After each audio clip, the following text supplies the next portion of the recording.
नमस्कार. सध्या पावसाळा संपला असल्यामुळे बऱ्याचशा संत्रा बागायतदारांना डिंक्या रोगाच्या प्रादुर्भावाच्या समस्येला सामोरे जावं लागत आहे.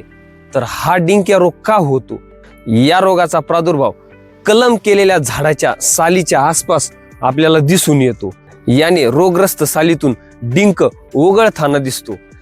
तर तो डिंक हा पिवळट काळसर कलरचा जो की पाण्यासारखा असतो. जर तुम्ही आळ्याने पाणी देत असाल आणि ते पाणी तुमच्या संत्र्याच्या खोडाच्या बुंद्याला जर लागत असेल तर तुमच्या बागेमध्ये हा डिंक्या रोगाचा प्रादुर्भाव अवश्य दिसून येणार.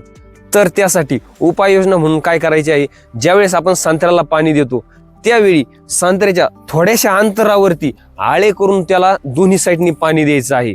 त्याचबरोबर ज्या ठिकाणी हा डिंक्या रोगाचा प्रादुर्भाव झालेला आहे त्या ठिकाणची साल ही पटाशीने किंवा चाकूने व्यवस्थित खरडून काढायची आहे आणि त्यावरती बोर्डो लेप लावायचा आहे.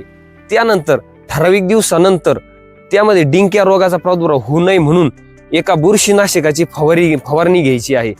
त्या फवारणी झाल्यानंतर या रोगाची समस्या जर आपल्या बागेमध्ये होऊ द्यायची नसेल तर वर्षामधून 2 वेळा म्हणजे पावसाळ्यापूर्वी मे महिन्यामध्ये आणि पावसाळा संपल्यानंतर ऑक्टोबरमध्ये आपल्याला वर्षातून 2 वेळा बोर्डो पेस्टिंग ही झाडांच्या खोडाला करायची आहे.